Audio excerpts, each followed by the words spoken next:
Good evening. Will the Standing Committee on Social and Economic Development please come to order? Before the committee can proceed with the business before it, it must elect a chairperson. Are there any nominations? Minister Moroz. I would like to nominate MLA Compton. MLA Compton has been nominated for the position of chairperson. Any other nominations? Seeing none, MLA Compton, please take the chair.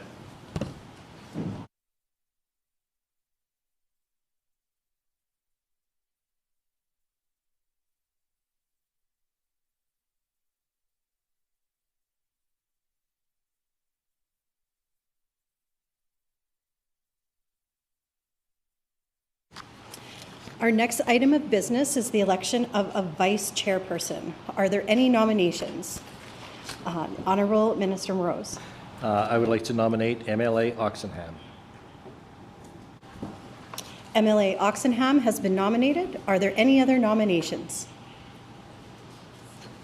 Hearing no other nominations, MLA Oxenham is elected vice chairperson. This meeting has been called to consider the following bills. Bill number 14, the Public Interest Disclosure Whistleblower Protection Amendment Act. Bill number 20, the Manitoba Hydro Amendment Act.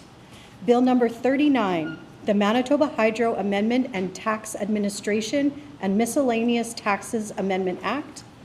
Bill number 46, the Securities Amendment Act. And Bill number 51, the Public Sector Artificial Intelligence and Cybersecurity Governance Act. I would like to inform all in attendance of the provisions in our rules regarding the hour of adjournment.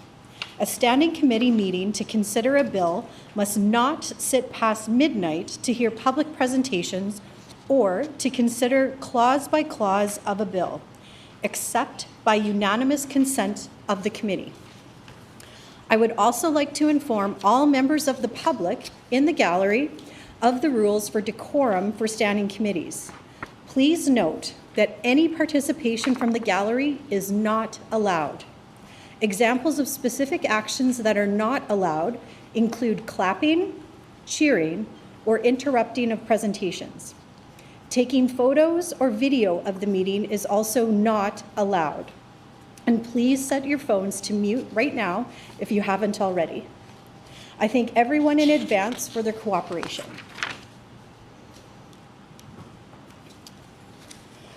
Prior to proceeding with public presentations, I would like to advise members of the public regarding the process for speaking in a committee.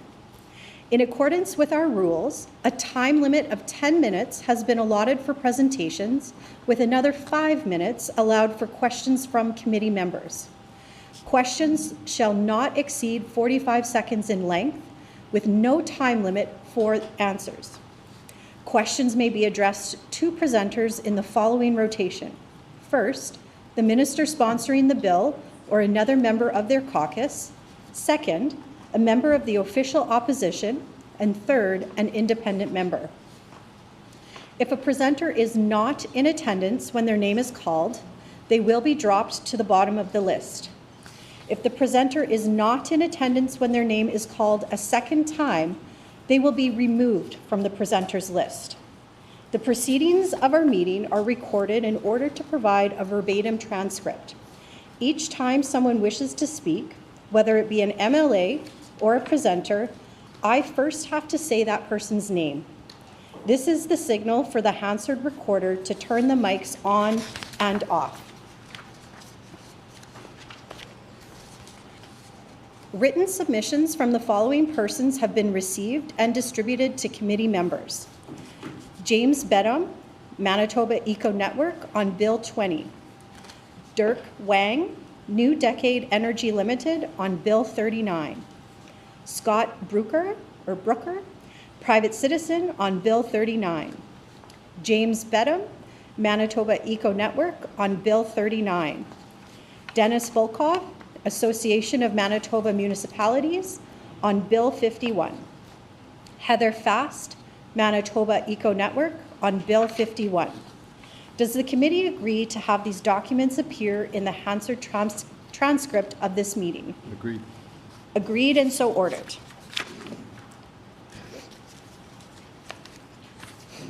On the topic of determining the order of public presentations, I will note that we have out-of-town presenters registered and marked with an asterisk on the list. With this consideration in mind then, in what order does the committee wish to hear the presentations? The Honourable Minister Mraz. Might I suggest that we have out-of-town presenters who are here present first, followed by the remaining presenters in the order they are listed. So it has been suggested that the order be the out-of-town but in-person presenters first, and then we just proceed with the order as people are. Is all in agreement? Okay. So that is the order we will do. Thank you for your patience, and we will now proceed with public presentations. Okay.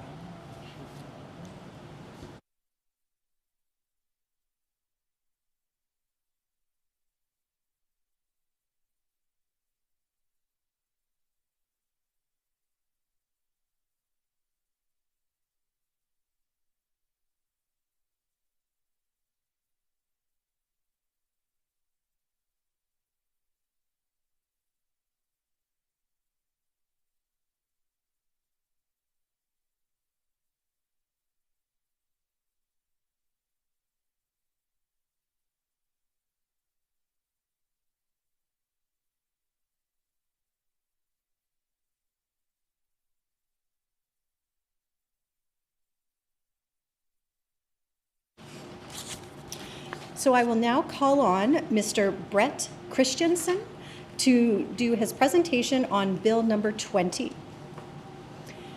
And Mr. Christensen, do you have any materials that you would like distributed to the... Okay. So Mr. Christensen, please proceed with your presentation. Thank you. Good evening, members of the committee. Thank you for giving me the opportunity to speak with you today about Bill 20 and its implications for Manitoba Hydro and our province's energy future. My name is Brett Christensen, and I'm here representing the prospective Manitoba's Bitcoin mining community operators who have invested in rural communities across the province, creating jobs and bringing private capital into areas that need it most. I'll try and keep this brief. I'm not an accomplished public speaker, so please bear with me. Let me start with the context. Manitoba Hydro already operates a well-established curtailable rate program, or CRP. It's been in place for nearly 2 decades with 4 base options plus combinations that allow qualifying industrial customers to reduce at least 5 megawatts of load on short notice, sometimes within minutes. They do this in exchange for a monthly bill credit. The program is designed precisely to help the utility to manage system emergencies, maintain reserves, and smooth peak demand. It's been a proven tool in Hydro's reliability toolkit. Here's what's striking, though. To our knowledge, none of Manitoba's existing Bitcoin miners have ever been consulted or formally approached about participating in these existing curtailment programs. We've operated here under contracted power, paid our bills on time, and stood ready to discuss how our operations could support the grid, yet no outreach happened. Bill 20 now proposes a brand new crypto-specific curtailable program. While the goal of protecting reliability is understandable, it feels like we are writing new rules before testing the tools we already have and before sitting down with the very operators who could help make them work. That gap in consultation is what I want to highlight today. Why does this matter? Because Bitcoin miners are uniquely situated to be a genuine grid management asset for Manitoba Hydro. Our facilities run 24/7 with an incredibly steady, predictable load profile. We maintain a near unity power factor, which is excellent for system stability. Most importantly, we can curtail or ramp back up within seconds to minutes using automated controls that are already in daily use elsewhere. Unlike many traditional industrial loads that are either always on or very expensive to interrupt, we offer both base load stability and rapid flexibility. In plain terms, we can act as a giant controllable resource that simply pauses when the grid needs breathing room and resumes when it doesn't. That combination is rare and highly valuable for a hydro-based system like ours. You don't have to take my word for it. Across North America, utilities are already partnering with Bitcoin miners to solve exactly the kind of peak load and grid stabilization challenges we face. In Texas, the ERCOT grid has worked with miners to represent multiple gigawatts of flexible load. During heat waves and winter storms, miners have curtailed thousands of megawatts on short notice, helping avoid blackouts and reducing reliance on expensive peaker plants. Similar collaborations are happening in other markets where miners absorb surplus energy during low demand periods and shed load instantly when stress appears. The result? More reliable service, lower costs for everyone, and better utilization of existing infrastructure. Manitoba Hydro could achieve the same outcomes right here, but only if we move from assumption to actual partnership. Of course, curtailment is only one tool in the toolbox. Manitoba Hydro could and should pursue other prospective means to manage peak demand and consumption. For example, time of use rates offer a market-based approach that encourages all customers to shift usage away from peak periods by charging higher prices during high demand hours and lower prices off peak. Hydro has explored and polled Manitobans on such innovative pricing options in recent years as a way to flatten demand curves without blunt mandates. Other demand-side management strategies such as expanded incentives for energy efficiency or real-time pricing signals could complement these efforts and create a more balanced, modern framework that benefits residential, commercial, and industrial users alike. Bill 20 gives Hydro the legislative green light to create a tailored curtailment framework for cryptocurrency operations. That's an important step forward. My respectful suggestion is simple. Before we lock in punitive or overly broad measures, let's require real consultation with the operators who are already here. Let's design the program around proven technical capabilities that we bring to the table: steady demand, rapid response, and a genuine willingness to help. Distinguish between existing contracted facilities that have already invested in Manitoba and speculative new growth. Treat the load based on its electrical characteristics, not its end use. That's how good utility policy works. If done right, this becomes a win for reliability, for ratepayers, and for rural economic development. Done without consultation, we risk stranding good faith investment, discouraging future capital, and missing out on a flexible resource that other grids are actively recruiting.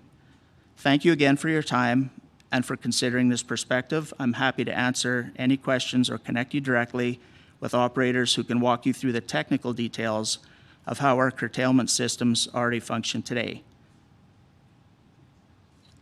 Let's make Bill 20 the start of a smarter, more collaborative approach to grid management in Manitoba. Thank you. So thank you for your presentation. There is a little bit of water there if you would like. I know it's quite warm in the space here. Do members of the committee have questions for the presenter? Honorable Minister Sala.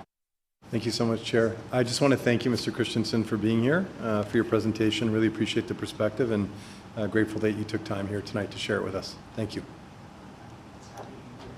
Mr. Christensen, just a friendly reminder, I have to acknowledge you before the mic will pick up your response. So, Mr. Christensen, you can respond to the minister. I very much appreciate the opportunity to drive all the way here from Gimli to chat in the sauna. Sorry. MLA Stone. Thank you, Mr. Christensen, for taking the time to come and present today. Can you just again confirm that when you speak about consultation, that there was no consultation with yourself or, as you're aware, of others in the industry from either the minister, the minister's office, or the department as it relates to this bill? Mr. Christensen? That's correct. We were never approached in any capacity on this. I believe Manitoba Hydro's sent out a couple surveys to larger scale customers, which I filled out and articulated pretty much what I said in my report here, but we've never been approached by any governmental arm.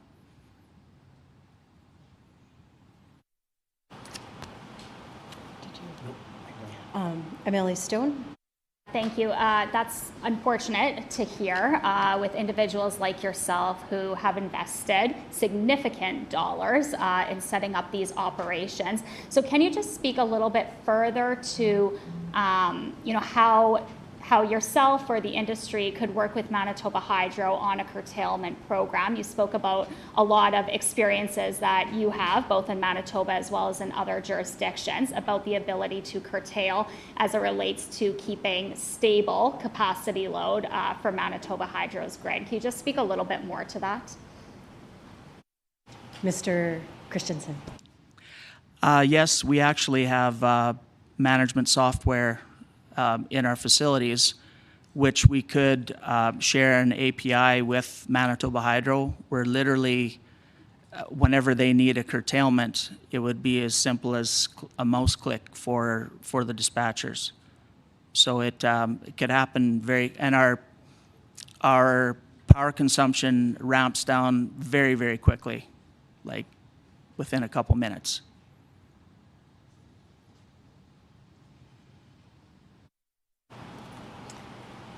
So thank you, Mr. Christensen. I think we might be calling you back up shortly, but thank you.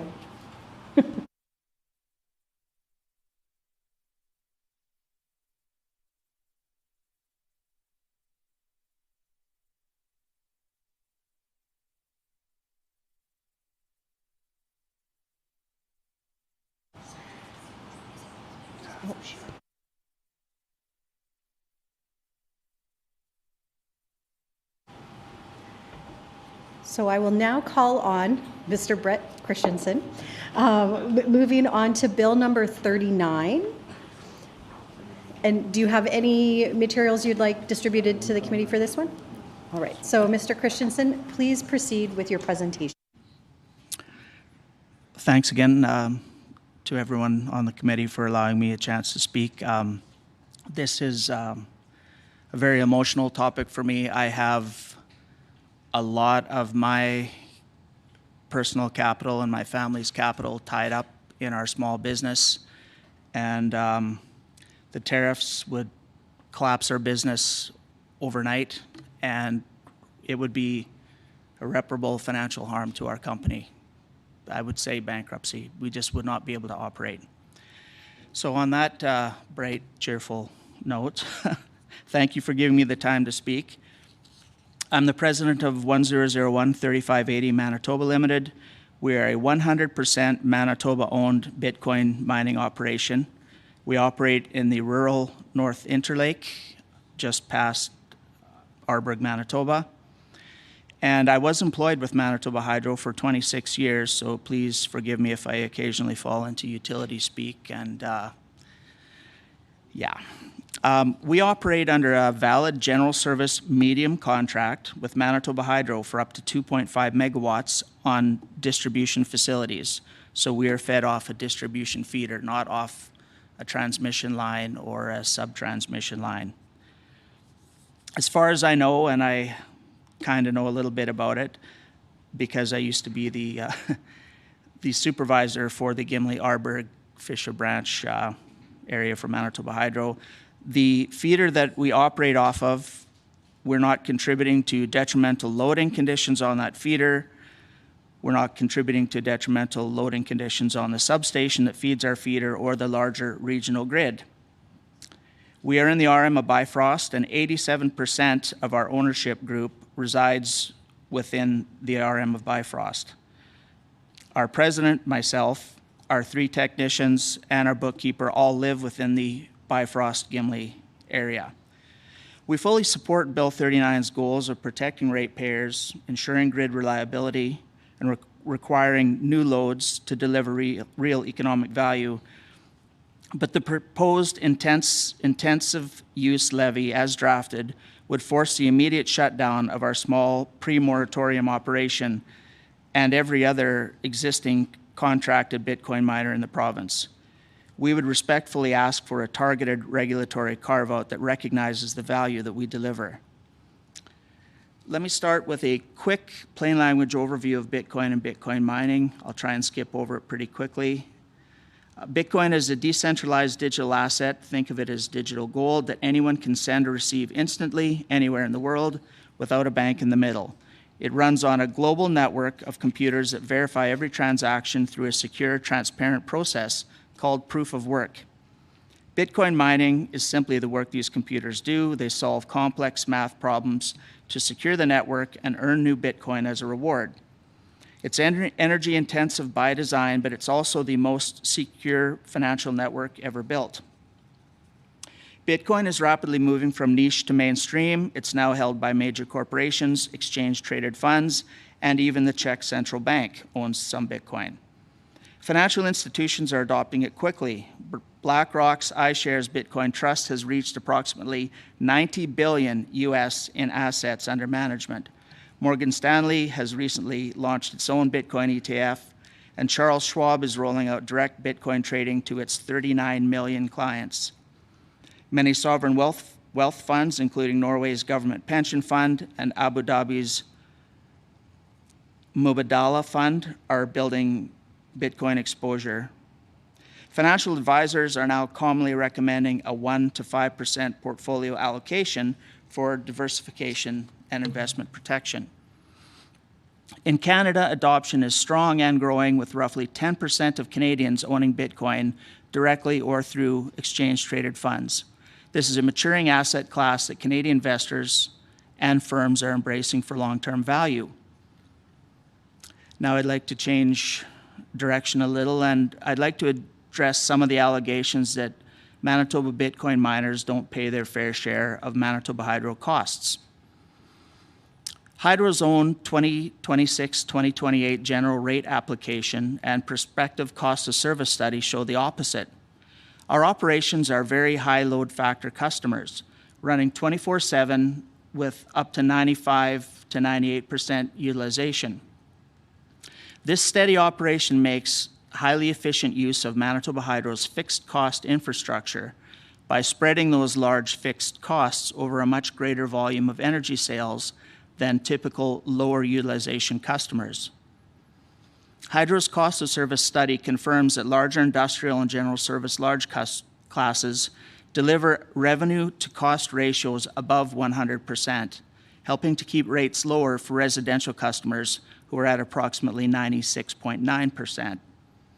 Our high load factor Bitcoin operations do the same within the general service medium class, generating strong contribution margins for the utility. Even better, Bitcoin miners can become an active grid asset through tailored curtailment programs. We can reduce our load by 95% within 30 minutes, or much faster response is possible under specific agreements, far more quickly and completely than most other commercial or industrial customers. Real-world examples prove that this is a genuine win-win. In Texas, during the 2023 heat wave, Bitcoin miner Riot Platforms voluntarily curtailed over 95% of its load and earned $31 million in ERCOT credits while helping avoid blackouts. Similar programs operate at Duke Energy in North Carolina, and they have compensated miners for fast response, deferring new generation, and lowering the cost for all ratepayers. Manitoba Hydro's own 2025 Integrated Resource Plan targets 310 megawatts of curtailable capacity by 2035. Our existing contracted load of approximately 80 megawatts, and that's something that I picked up from, I'm not exactly sure how many megawatts are operating in the province, but 80 megawatts already on the system, and I'm assuming most of them would be ready to participate immediately if the current 5 megawatt minimum for the curtailable rate program is waived or adjusted for smaller operators like us. The financial difference for Manitoba Hydro is dramatic. Total shutdown of this 80 megawatts of load would create a net annual revenue shortfall of approximately $45 million, because at any tariff at all, Bitcoin mining will become uneconomic to continue, and that will leave a very large hole in Manitoba Hydro's revenue. In contrast, retention plus full participation in a modified, miner-friendly curtailable rate program would deliver a net positive contribution of $40 million per year better for Hydro's bottom line than outright removal, plus added system reliability and improved overall load factor. Even in last year's drought conditions, Manitoba Hydro's opportunity and spot market sales totaled approximately 1,830 gigawatt hours, and that is far more than the approximately 687 gigawatt hours that our entire provincial sector consumes. We're not the reason for lower exports. We are reliable, high-margin domestic load. We have not been contacted by Manitoba Hydro or the province to discuss voluntary curtailment options despite our readiness. We also deliver real economic value to Manitoba, contrary to claims that Bitcoin miners are low impact. In the last 3 years, our small operation alone has paid over $600,000 in salaries to local technicians who live and spend in the Gimli-Arborg area. We pay substantial property taxes on the significant capital improvements we've made to our rural facility pre-moratorium. We would respectfully ask the province what data source supports the assertion that we are low economic drivers. No one from Manitoba Hydro or the government has contacted us or any other Manitoba miners I know to discuss the impacts or to discuss voluntary curtailment options. And this brings me to an apparent inconsistency. Diageo's Gimli facility, right in our backyard, is adding approximately 48 megawatts of new electric load through electrode boilers replacing gas-fired ones, with apparently zero new jobs or incremental economic activity beyond the existing distillery. Although I'm not trying to disparage Diageo, I rather enjoy their products on occasion. Their products carry a well-documented social and health risk cost to Manitobans, and yet they receive support from Manitoba Hydro in the province in adding a very large load to the grid. Meanwhile, our local curtailable-ready operations would face immediate shutdown if the tariffs were implemented. Adding Diageo's load will simply require new gas-fired generation in Brandon, substituting one fossil fuel source for another, while displacing clean, flexible, revenue-positive loads like ours. Excuse me, Mr. Christensen. I'm afraid the time for your presentation has expired. No, that's okay. I'm just needing to interrupt you. Oh. Yes. Emily Stone. Can ask for leave so he can finish his presentation. Is there leave for Mr. Christensen to complete his presentation? Absolutely. Okay. So, Mr. Christensen, please complete your presentation. Give me 5 minutes to find my spot. I'm sorry. We also note that Manitoba Hydro lags peer utilities in innovative rate design. Ontario's default time of use rates have reduced summer peak demand by 2 to 3% province-wide through price signals that shift usage. British Columbia's BC Hydro's pilots show similar peak reductions of nearly 10% in winter critical hours. These programs manage load without punitive levies. Manitoba could implement time of use or expand curtailable rates now, capturing the flexibility Bitcoin miners have to offer. Finally, the proposed levy functions appear to act very much as a rate increase. It is based on metered consumption collected by Manitoba Hydro and flows directly into Manitoba Hydro's general revenue.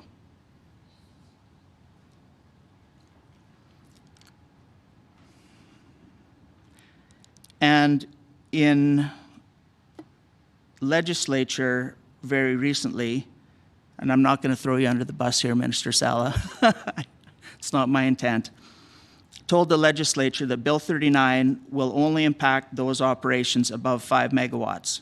We are a 2.5 megawatt operation. We are not here to obstruct the government's objectives. We are here because the bill as drafted does not yet reflect what the minister has promised. Regulations have not been published. The default levy in the statute applies to every cryptocurrency operation, regardless of size. We are asking this committee to recommend the regulations be drafted and in place before proclamation, and that they enshrine the 5 megawatt threshold the minister described, and that our existing contracted operation be confirmed outside the scope of this levy.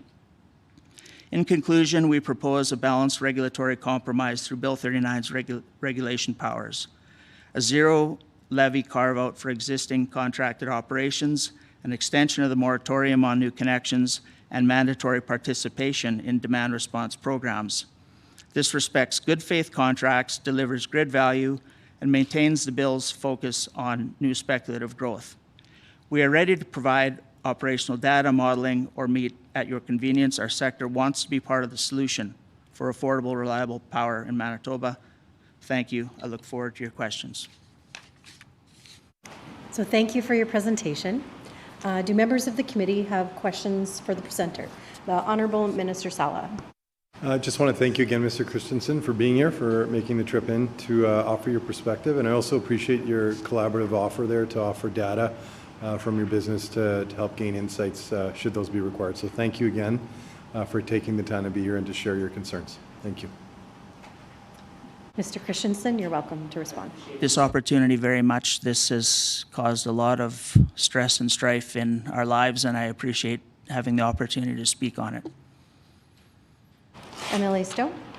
And thank you again for coming from Gimli to present and to really show the economic benefit that your small business does provide.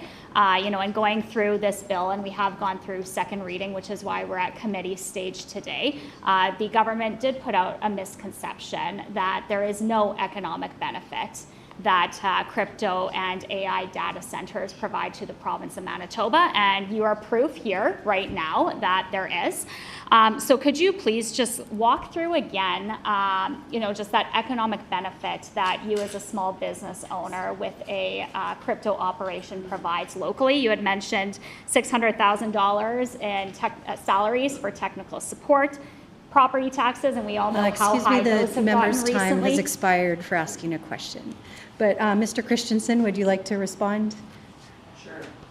Last, we have my general manager. I'm trying to take off a lot of the ESG, I think that's the term, boxes. My daughter is our general manager. We have two technicians. One is a person of color. They all make much higher than average local wages because it's a tough job. It's hot, it's dirty sometimes, it's cold sometimes. They need to have a lot of technical competence to work with the servers. And it's just a tough job, and they get paid very well. So in the last 3 years, we've paid over $600,000 in wages. And that doesn't include, I also work there as well. And we also have a 0.3 bookkeeper, 0.3 EFT bookkeeper as well, who lives in Arborg. We pay, this is going to sound awful, we pay $32,000 a year in property taxes on our building there. It's a big building. So if the tariffs pass and the business goes under, I'm going to be left defaulting on our mortgage. It's going to leave property taxes in limbo. It's going to just kind of be a wash of devastation of lost jobs and creditors chasing people, and it's going to be a mess.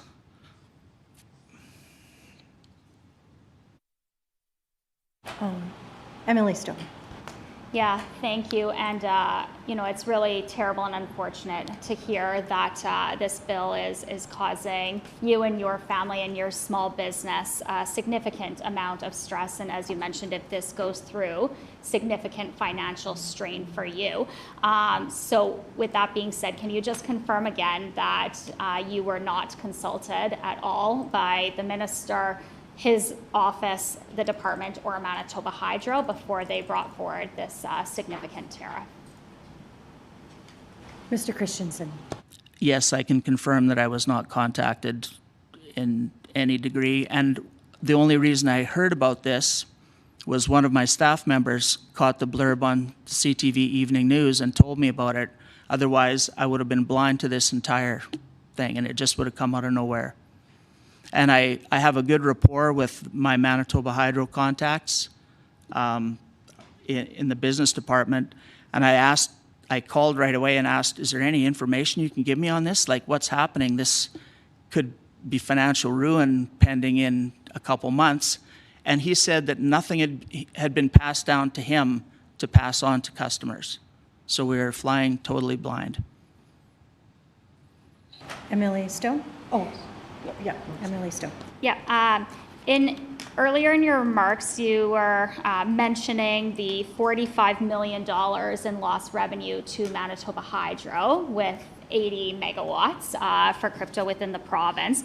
During our second reading debate of this bill, the minister confirms that Hydro would take in about $20 million in revenue.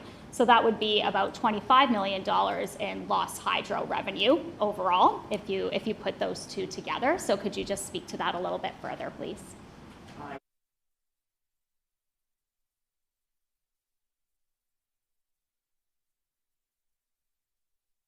Is there leave for Mr. Christensen to answer the question? Mr. Christensen, you may answer the question. Thank you. I extrapolated the 45 million based on what we pay annually and our megawatt size and off of 80 megawatts. And I spent 26 years in Manitoba Hydro, and for a period of time I was in rates and policies, and I understand the difference between high quality domestic load and customers and selling on the spot market. And I do know that some of that 45 million in lost revenue could potentially be recovered on the spot market, but it would not nearly cover the lost revenue. So thank you, Mr. Christensen. So the next Oh, wait, I'm going to do this. Oh, yes. Yeah. I have a request for the committee. I apologize if I don't quite pronounce your name correctly, and please correct me at the right time. Guido Tarot, close, who is a presenter to Bill 20 and presenter to, Presenter 2 to Bill 20, presenter 3. who is presenter to, we're figuring out our script on the fly here. It's my hand. Is presenter 2 to Bill 20 and presenter 3 to Bill 39 has requested to be joined by Alicia Rock to give joint presentations. So Mrs. Rock is not on the list of presenters before us. Is there leave for Mr. Tarot and Mrs. Rock to give a joint presentation when called to Bills 20 and 39? Leave. Agreed? Agreed and so ordered.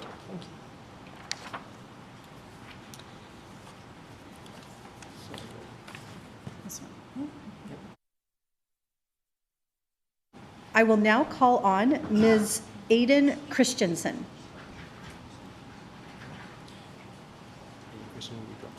Okay. So, Sorry, I was going to say, he seemed to have his hand up in the back. Sorry to hear that. Thank you. okay. We'll strike it. Okay, so since we know she's unable to attend, we'll just strike her from the list. Thank you. That's all of the out-of-town in-person presenters. Oh, Oh, out of province, yeah, no, right. is that for some online?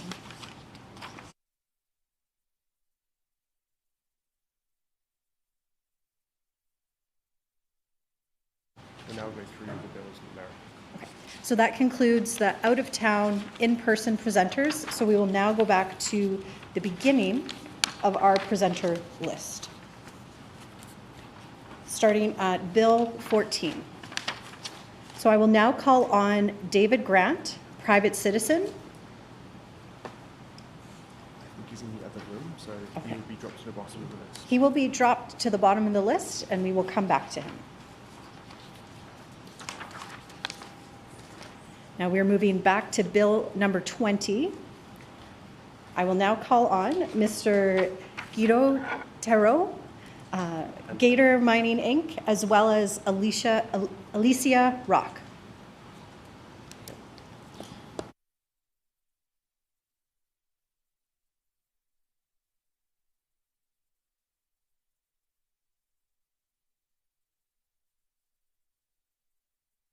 Walk during their presentation. So since this is a little out of our usual routine, I'm just going to invite, when each of you goes to speak, if you could put up your hand, and I will individually acknowledge who you are.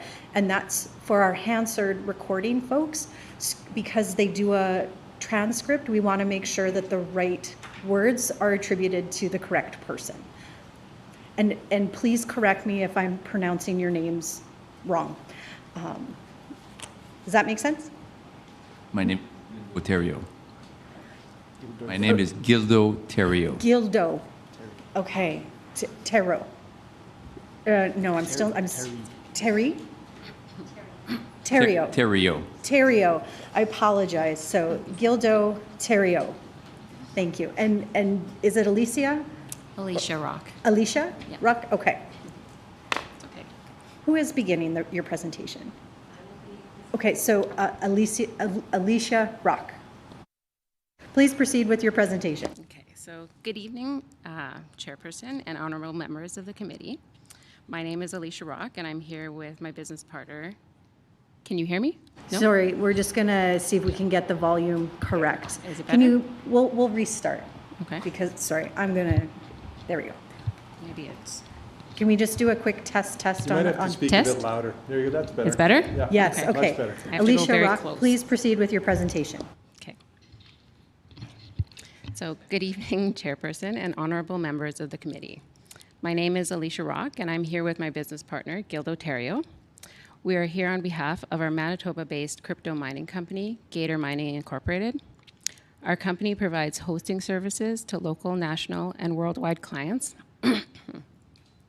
We appreciate the opportunity to present our serious concerns with Bill 20 before they move forward. Gator Mining is a company that we created and established here in Winnipeg, Manitoba in 2021. Our company's success is a direct result of the dedication, hard work, and invaluable contribution of Manitoba residents. We are local Manitobans who have invested several millions of our own dollars and countless hours building a legitimate hosting company in the province to provide high-quality service to meet our customers' needs. Our company provides a positive impact to the community by employing local Manitobans, supporting local businesses and suppliers, and paying taxes like any other business. We frequently engage with multiple contractors and consultants in the community to help achieve our company's goals, providing high-quality service. By doing so, we have invested nearly $24 million back into Manitoba's local economy and communities, generating significant revenue for Manitoba Hydro while creating jobs and valuable opportunities for tradespeople across the province. All of our facilities were constructed with constant communication and discussions to ensure that the required approvals and processes laid out by the province and Manitoba Hydro were followed. Our operations are located in multiple locations throughout the province, such as Portage la Prairie and Winnipeg. If there's an opportunity to expand and grow our operations that is supported by the province and Manitoba Hydro, we would be more than willing to pursue ways to do so, only if regulatory environment remains predictable and fair. Let me be direct.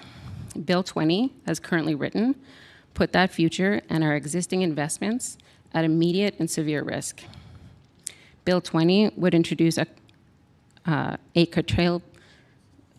curtailable supply program to maintain reliability, safety, and adequacy of the electricity system in Manitoba for cryptocurrency operations. The change in the bill allow Manitoba Hydro to establish curtailable power supply programs specifically tailored, targeting cryptocurrency operations. However, there is no mention of data centers. Gator Mining fully supports the goal of maintaining grid reliability, managing peak demand, and responding to emergencies to ensure Manitobans have access to clean and reliable power at any given time. We are prepared to work cooperatively with the province and Manitoba Hydro to implement a curtailable power program for our operations that is fair and reasonable for all parties. Currently, our operations can comfortably provide curtailment on demand with 1 hour notice or less. Manitoba Hydro has successfully operated voluntary curtailment rate program for large industrial customers for more than 20 years under Public Utility Board approval. We are already prepared to cooperate with the province. We simply ask that the new program in Bill 20 include reasonable limits, notice periods, and fair compensation so it works for both Manitoba Hydro and existing operators like us. We believe the bill is currently written lacks important safeguards. It allows curtailment with very limited or even no notice to grants and grants Manitoba Hydro broad protection from liability for any resulting damage or lost revenue. To make this program workable and fair for both parties, we recommend including clear requirements for reasonable advanced notice whenever possible, fair compensation during curtailment periods, and more balanced liability provisions. The bill creates significant uncertainty for our industry. Manitoba at one time worked with many businesses like ours who invested resources to establish legitimate businesses. The bill jeopardizes the hard work and financial investment of local Manitobans instead of working with existing operators to develop a solution that allows our industry to remain viable. Across North America, cryptocurrency and data center industries are experiencing strong, sustainable growth. For example, Texas has become the world's largest Bitcoin mining hub, attracting tens of billions of investment and creating thousands of jobs. In Canada, Alberta and Saskatchewan are actively attracting new facilities with competitive energy policies. At the same time, the rapid expansion of artificial intelligence is driving unprecedented demand for data centers across the continent. These sectors bring high-quality jobs, substantial tax revenue, and flexible load that can be used to manage grid reliability. Instead, Manitoba is putting forth the impression that we are not interested to support both the cryptocurrency and data center industry, even though Manitoba has the opportunity to position itself to attract customers in a rapidly evolving industry. If the bill includes grandfathering clauses that focuses on implementing regulations for new businesses seeking to enter Manitoba, that seems like a more reasonable ask. New businesses would be aware of the conditions included in the bill prior to moving forward with their investment. The bill will result in economic consequences for Manitoba that are real and immediate. Loss of tax revenue from our operations to the province, loss of potential revenue for local contractors and consultants and suppliers, loss of jobs not only for our internal staff who service our 8 locations, but also for the electricians, HVAC technicians, and carpenters that work with us. And finally, reduce private investment in rural Manitoba communities that search for sources that create economic activity. In summary, we're not asking for special treatment. We're asking for predictability and fairness. We respectfully urge this committee to recommend amendments that, 1, set a clear maximum on curtailment hours, provide reasonable notice periods, and include fair compensation mechanisms. 2, grandfather current facilities and equipment already deployed to protect the investment of local Manitobans. And 3, ensure that the curtailable rate program for cryptocurrency operations is developed in a genuine consultation with the industry. Manitoba Hydro is a world leader generating clean hydroelectric power, which made it an attractive location when we decided to establish our business here. Cryptocurrency operations like ours is one of the few industries that can flex its demand requirements to support the grid, ensuring power is available for Manitobans. We want to stay here, and we want to grow here, but we will not be able to if curtailment requirements are enforced without reasonable limits or protections proposed in this bill. So thank you for your time. We'd be happy to answer any questions or provide detailed financial examples from our operations. So thank you for your presentation. Do members of the committee have questions for the presenters? The Honourable Minister Sala. Thank you, Alicia and Gildo, for being here and giving us a chance to learn from you. Thanks for sharing your perspective and some of the priorities as you see them. Appreciate it.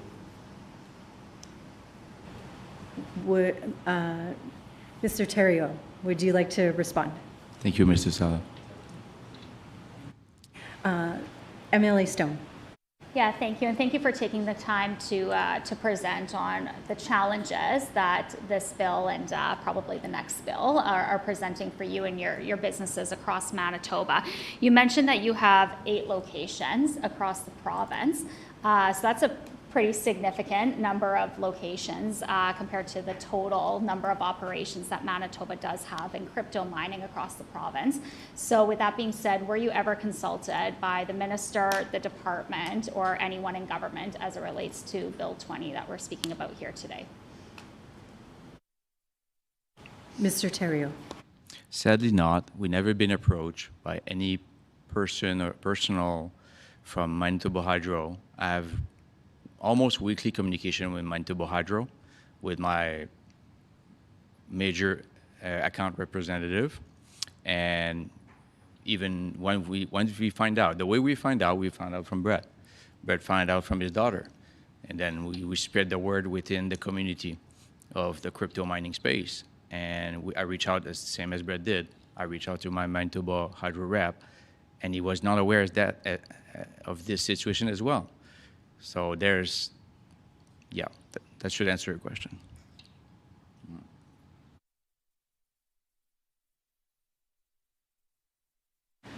That looks like all for the Q&A, so thank you very much.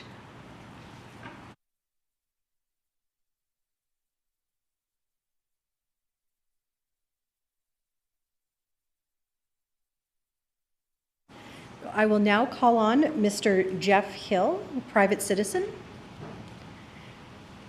And do you have any materials that you would like distributed to the committee? No, thank you. Okay. So, Mr. Hill, please proceed with your presentation. Right. Thank you, committee, for having me here today.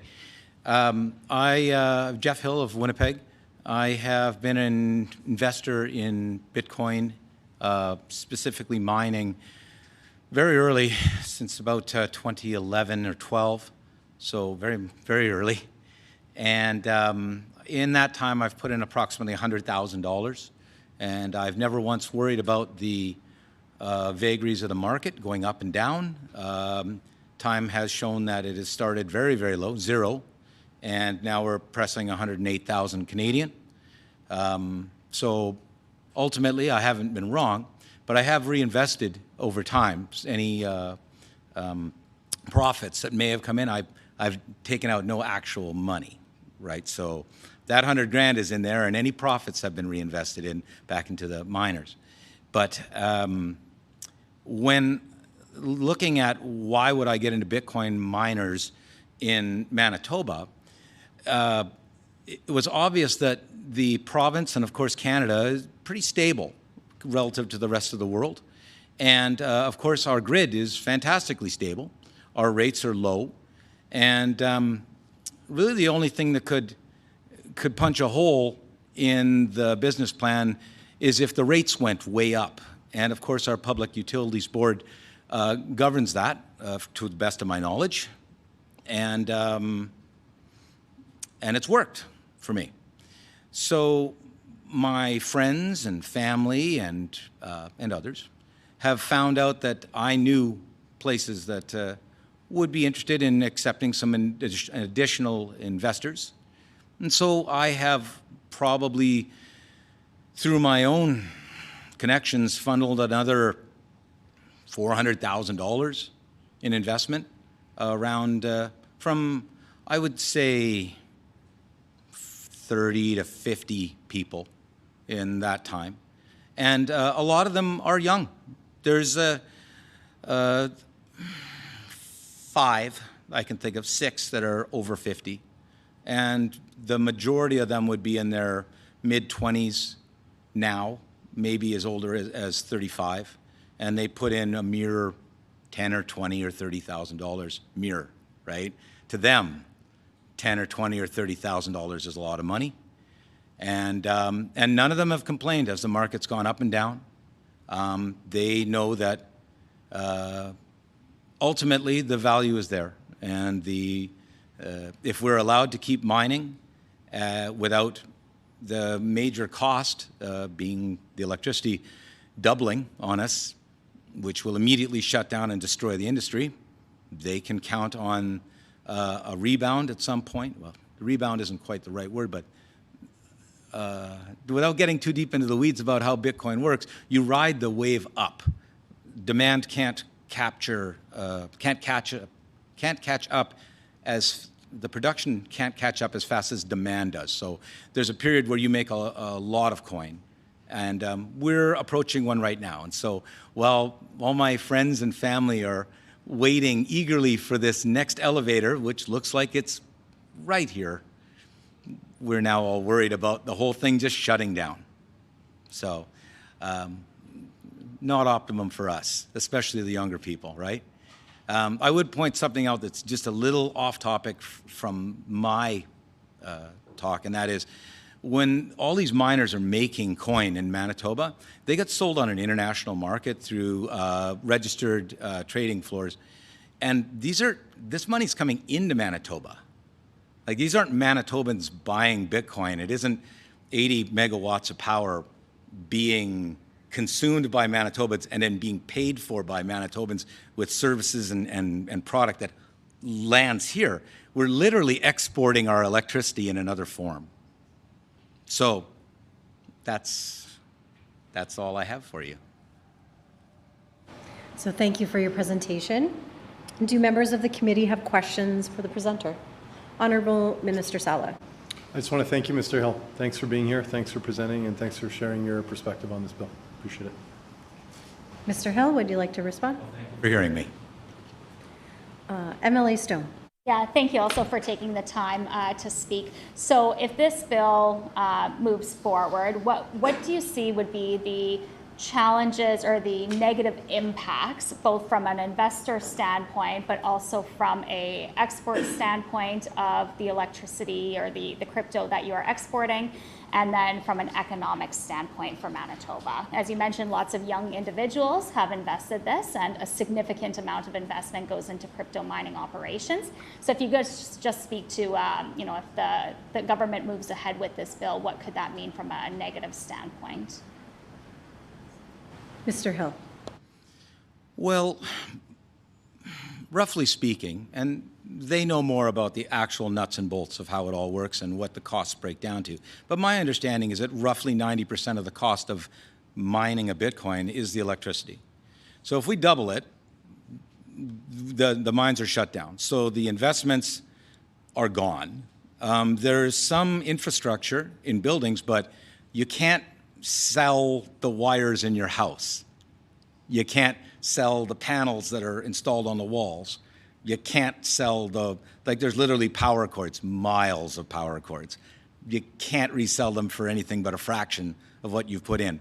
So let's call it $500,000 between me and my friends. I don't know, probably 10 cents on the dollar, maybe 10. Sure. So I'd take quite a haircut, and they would take quite a haircut. And I think that might be optimistic, because used electrical parts, there's not a lot of market for that. So I would think that's gone. And then, of course, if we aren't producing any Bitcoin, then we're certainly not exporting it to the rest of the world. So that's gone. Was there another part to your question? Am I missing something?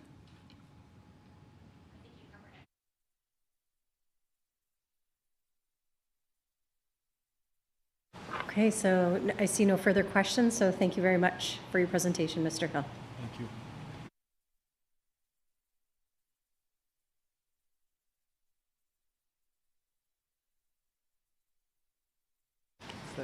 So we're now moving on to Bill 39.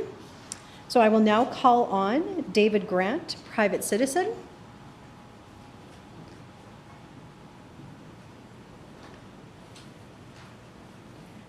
And Mr. Grant, do you have any materials that you would like distributed to the committee?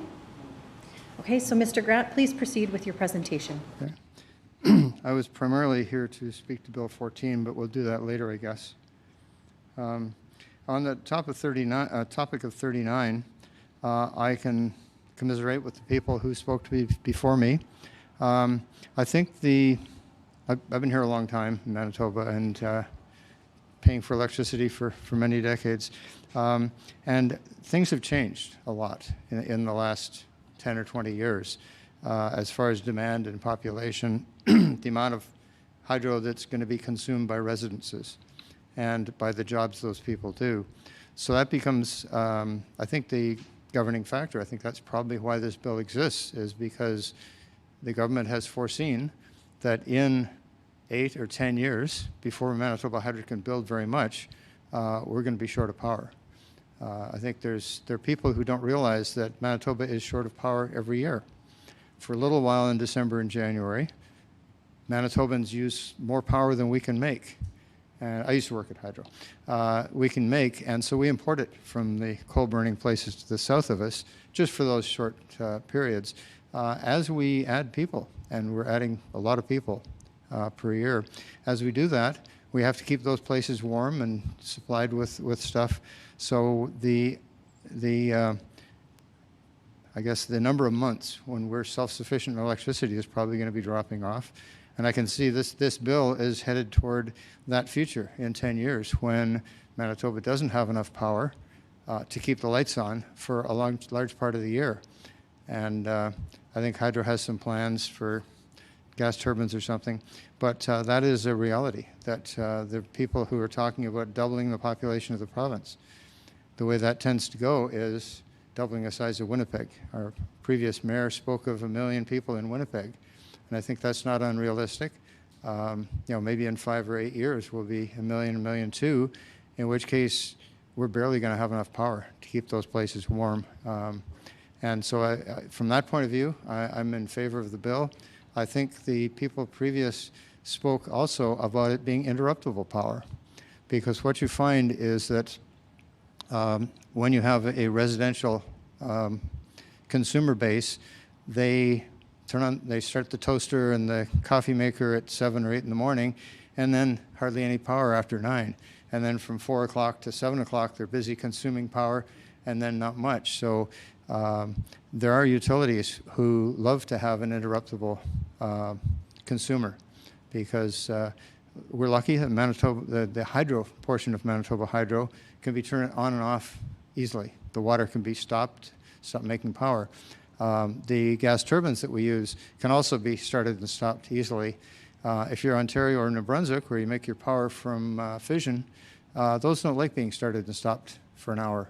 And so they're stuck. So the best place for interruptible power is next to a nuclear generating station, because then it can run full tilt all through the day and through the week, making Bitcoin at midnight and cooking dinner at 6. So, but the idea of having interruptible power still helps hydro a little bit. And I think that if the bill was going to be changed, I would suggest that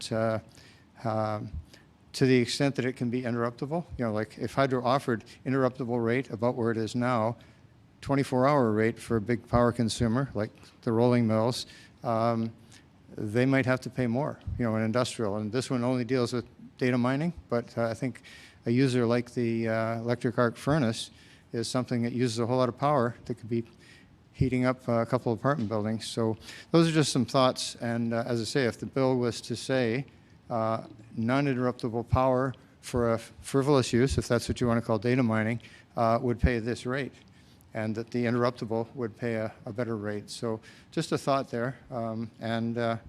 As I say, I think we're going to be in a very different position if we were to have this discussion in 5 years, and hydro is importing for 6 months a year, then that would be a very different discussion. We'd be more desperate to find power for those homes. And so that was all I had to say on 39, is that initially I came very much in favor, but I also like the idea of interruptible consumer uses. So thank you. And I'd offer you that idea of amending the bill to say that 24-hour power would face this rise for these uses, but interruptible on hydro's say-so, on hydro's timing, should be probably closer to the original rate. And that was it. Thank you. So thank you for your presentation. Do members of the committee have questions for the presenter? Honourable Minister Sala. No question, but just as somebody who's signed up to speak to all 4 bills, I want to thank you for your civic engagement, being here to offer your perspective. It's fantastic to see you come out, and appreciate your thoughts on how you feel we might alter the bill to improve it. So thank you so much. Mr. Grant, would you like to respond? No, and thank you very much. And it is a challenge. I think last time we had standing committee, it was just one room, the rotunda. But it's a challenge running back and forth and on a warm night. And I've already missed Bill 14 here. I missed something down there. And, but Bill 14 and 39 were my top of my list. So thank you. MLA Stone. And I would echo what the minister said. You know, what we have here in Manitoba is quite unique, giving the public the ability to come to present on legislation, to share their ideas of how you can make legislation better. And so thank you very much for exercising the democratic process here in Manitoba and sharing how you think this legislation could be significantly improved. So thank you. Mr. Grant? Yes, and it is unique. I recognize this situation doesn't happen in Ontario or Quebec maybe, but the two sides of that are that those who feel strongly about issues, like me, get to talk to you, and you might, I think Mr. Weed pointed out, these are aspects that he hadn't thought of, so sometimes it's good for the government. But the other part for the government is that the people, knowing that we can come down and speak to you, somebody back here who talked here tonight or a few months ago will talk to their friends. And you guys are people then, and people who listen. And I think that's something that's really missing in government in other places. So I think if you talk to your average big city American, they probably have the opinion that government's just something over there that costs them money. And in this case, you're a responsive bunch of people, and I would congratulate you for that situation and hope it continues. Thank you. I see no further questions, so thank you, Mr. Grant. Thank you, Mr. Grant. So I will now call on Gildo Terrio and Alicia Brock. And so just a friendly reminder, we'll do the same thing as last time. Do you have any materials you'd like distributed to the committee? No? Okay. So Mrs. Brock, please proceed with your presentation. Good evening again, Chairperson and honorable members of the committee. So again, my name is Alicia Rock, and I'm here with my business partner, Gildo Terrio. So it'll sound a little similar to our last presentation. We're here on behalf of our Manitoba-based crypto mining company, Gator Mining. Our company provides hosting services to local, national, and worldwide clients. And we appreciate the opportunity to present our serious concerns with Bill 39 before they move forward. Gator Mining is a company we created and established here in Winnipeg, Manitoba in 2021. And our company's success is a direct result of the dedication, hard work, and invaluable contributions of Manitoba residents. We are local Manitobans who have invested several millions of our own dollars, countless hours building a legitimate company in the province to provide high-quality service to meet our customers' needs. Our company provides a positive impact to the community by employing local Manitobans, supporting local businesses and suppliers, and paying taxes like any other business. We frequently engage with multiple contractors and consultants in the community to help achieve our company's goals, providing high-quality service. And by doing so, we have invested nearly $24 million back into Manitoba's local economy and communities, generating significant revenue for Manitoba Hydro while creating jobs and valuable opportunities to tradespeople within the province. All of our facilities were constructed with constant communication and discussion to ensure the required approvals and processes laid out by the province and Manitoba Hydro were followed. Our operations are located in multiple locations throughout the province, such as Portage la Prairie and Winnipeg. If there is an opportunity to expand and grow our operations that is supported by the province and Manitoba Hydro, we would be more than willing to pursue ways to do so, only if the regulatory environment remains predictable and fair. So again, let me be direct. Bill 39, as currently written, put that future and our existing investments at immediate and severe risk. Bill 39 introduces changes to the Manitoba Hydro Act that directly impacts the viability for our business to operate cryptocurrency and data centers in the province that were established in good faith.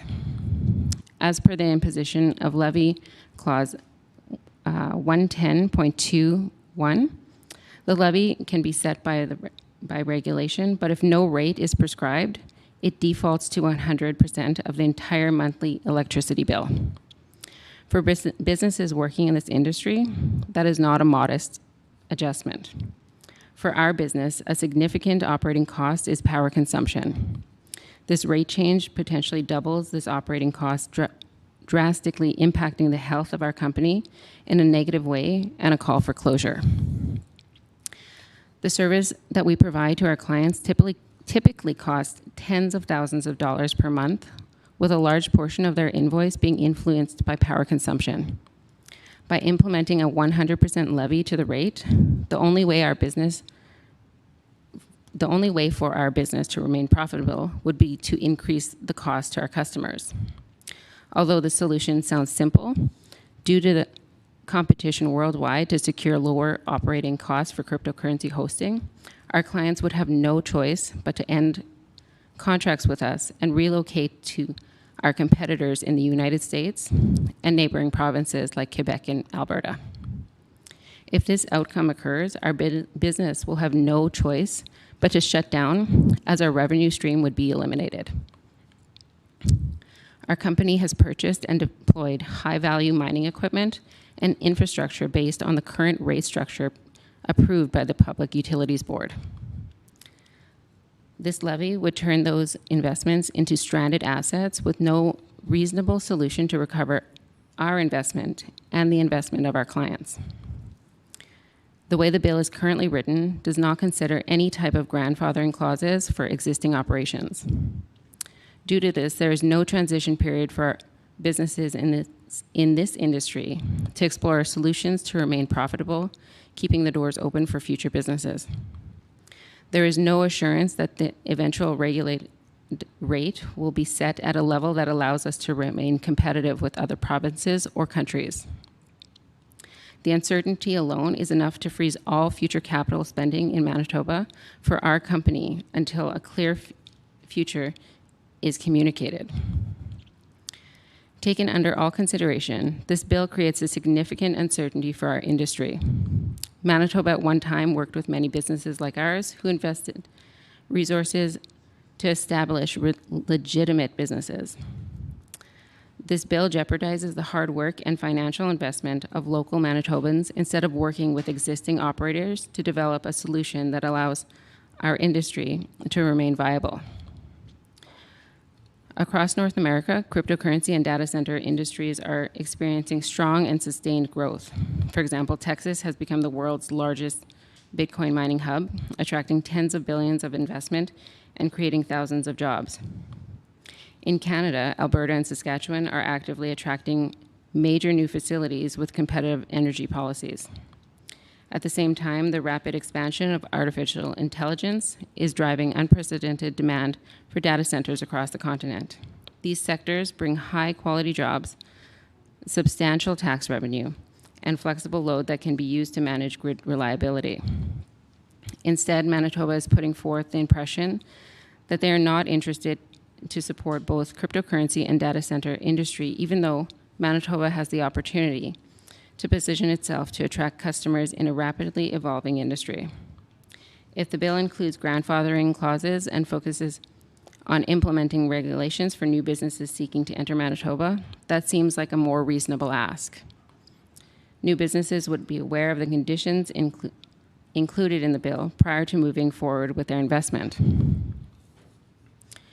Currently, the bill will result in economic consequences for Manitoba that are real and immediate.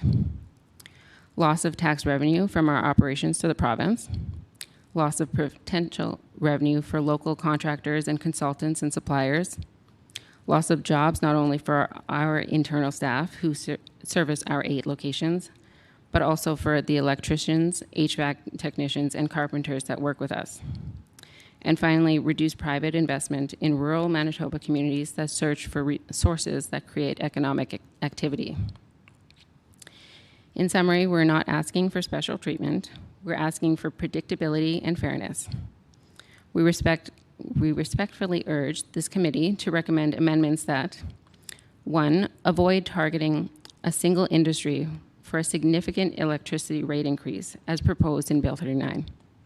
And 2, grandfather current facilities and equipment already deployed to protect the investment of local Manitobans. So Manitoba Hydro is a world leader generating clean hydroelectric power, which made it an attractive location when we decided to establish our business here. Cryptocurrency operations like ours is one of the few industries that can flex its demand requirements to support the grid, ensuring power is available for all Manitobans. So we want to stay here, we want to grow here, but we will not be able to if rates suddenly increase drastically without reasonable limits or protections proposed in this bill. So again, thank you for your time. We'd be happy to answer any questions or provide detailed financial examples from our operations. So thank you for your presentation. Do members of the committee have questions for the presenters? The Honourable Minister Sala. No question, but again, just want to thank you for taking time to be here to help us understand your perspective and concerns with the bill. Thank you so much. Mr. Theriault, would you like to respond? You're very welcome, and thank you to listen to us as well. Emily Stone. Yeah, and thank you again for presenting on this second bill. So as this one deals with the fee component, a significant fee component, were you consulted by the minister, his office, the department, or Manitoba Hydro as it relates to Bill 39? I know I asked this about Bill 20, but considering this has a very significant financial component to it, where you consulted, and you're considering you have 8 operations across the province where you consulted. Mr. Theriault. Once again, we never got approached by any parties, Manitoba Hydros, or any representative to tell us the consequence of what's coming towards us pretty fast. And just to make sure, if this goes through, our business goes bankrupt. And a lot of family will be impacted. A lot of investors that we have will lose their investment, because purchasing servers costs a very large amount of money. So they will have to either bring it to other provinces. So there's a very large impact by moving forward towards the Bill 39. Emily Stone. Yeah, thank you. Can you speak to, throughout your presentation, you mentioned there is a misconception by this government that crypto mining operations don't provide any economic benefit or jobs. So can you just confirm that, a closure of your 8 operations across the province would result in lost wages, lost taxation to local RMs and cities, lost revenue to Manitoba Hydro, and a significant financial compromise to you as local Manitoba business owners? Did I clarify that from your presentation? Mr. Theriault. You're absolutely right. In the last 4 years, we have spent $24 million in the province. That $24 million went a large portion to Manitoba Hydros, as we purchased electricity at higher rate than they exported in the U.S. And then there's example, one contractor, we give him $1 million the last 4 years for electrical services, and I can go on and on. But $24 million have come back to the province. We have the documents. If needed, we can provide it. Emily Stone. Thank you. One of the previous presenters had mentioned a couple options within this legislation, such as a grandfather-in clause for where this would not apply to existing operations like yours, which would cause significant financial challenges for you and your business. Is that something that you would also like to see within this legislation? Mr. Theriault. 100%. We built this company knowing what was the rule at that time. If the rule changed over time, grandfathering is kind of a necessity in this situation. Otherwise, we would not build here. We would build in Alberta or maybe Quebec, but most likely Alberta.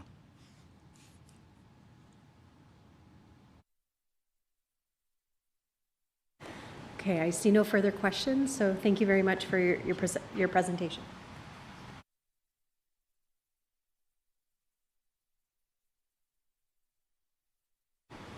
I will now call on Mr. Ryan Bracken. I believe he is virtual, so we'll just take a moment to have him come up on the screen. He was Oh. online. He's not right now. Oh. So we'll drop him to the bottom.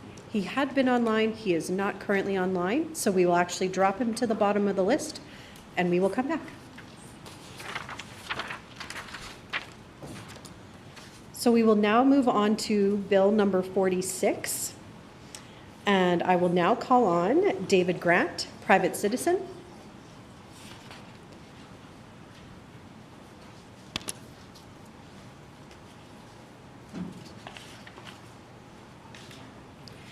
And Mr. Grant, do you have any materials? No? Okay, so please proceed with your presentation. Actually, I don't have much of a presentation. It was, as I said, I was here primarily for the other topics.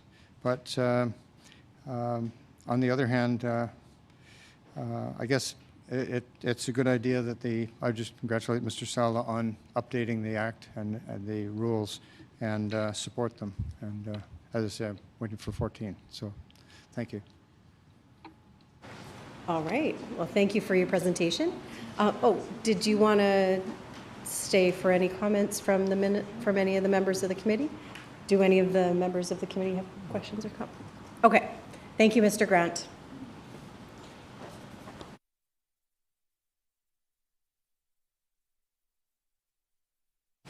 So we will go back to the start of the list. So Bill number 14, I will now call on Mr. David Grant, private citizen. Please proceed with your presentation. Thank you. One thing I was going to say about 14, I'm strongly in favor of it and enhancing the incentives for someone who knows about something bad to come forward with it. I think so long ago when I was little, everybody was taught to, if there's something broken, tell somebody. If there's something wrong or you see somebody doing something dangerous, tell somebody. And I think that's where we are with whistleblowing in general. I would say that there's another, I keep hoping that I think there have been bills, I think Mr. Weeb had a bill earlier a while ago that dealt with whistleblowing in other than government offices. I would suspect that with the current bill protecting people working for the government, the way I used to refer to it is that if your paycheck says Government of Manitoba at the top, you're covered, and you should feel free to report that. I think the fact that that bill has been in place for a long time, and that most of the workers who would have knowledge of that sort of thing and might be inclined to report it, I think they already have. And I think that the odds of the newspapers finding a headline of something horrible going on, some bribery or theft or something major going on in government operations is probably very low, as opposed to contractors or city and so on. An entity that does not have whistleblower protection, the people who know, if there's something bad going on, the people who know don't have an incentive to come forward. And I would really hope that someday something like Bill 14 would come forward and protect all the people that work at Hydro, that do government contracts and so on.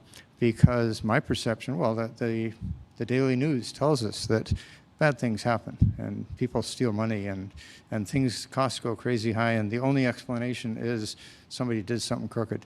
And you have to be careful with the word crooked. Some City Hall won't let you use it, but the idea that these people working in that situation have a pretty good idea, based on past practice, that they can get away with something bad.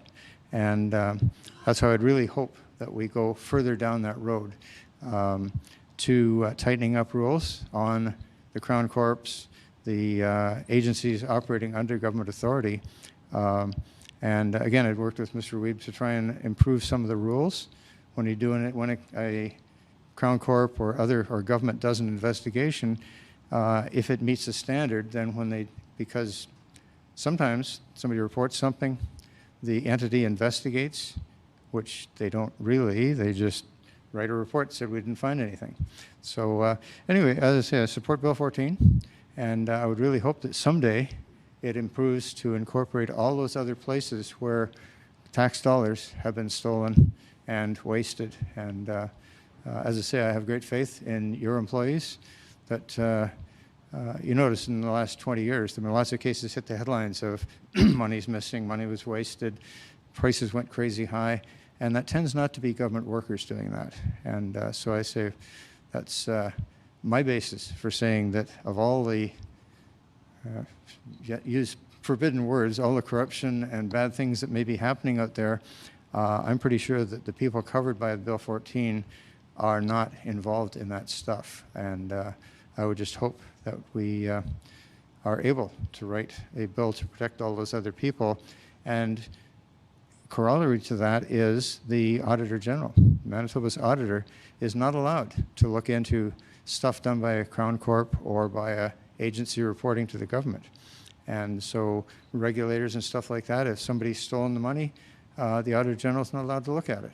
And so I see that as a significant weakness in the audit, whistleblowing, keeping things neat and clean and transparent business, that you're in the business of keeping things honest and neat. And I think that would go a long way, is to enabling. If somebody comes forward from a Crown Corp or an agency and says, there seems to be an issue here, and the auditor was able to dig into it, if they had funding, because that's what we find. The city, their auditor's allowed to look into city stuff, but they don't have the funds. And I made that point not too long ago that they had an audit report, and the auditor had never done a functional audit, and not in years. And I pointed out that by starving that entity of funding, you tend to not have any bad news at the headlines, because nobody was paid to look for it. And so there's those issues, and that's why, as I say, back to the old theme of fund the audit team, enable them to look at stuff that's related to government spending, and then have the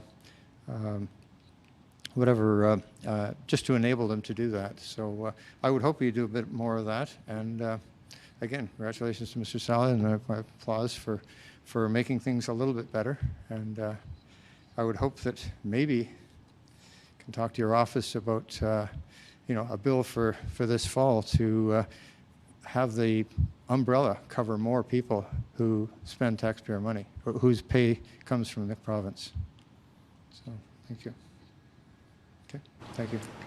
So thank you for your presentation. Do members of the committee have questions or comments for the presenter? All right, thank you, Mr. Grant. Thank you.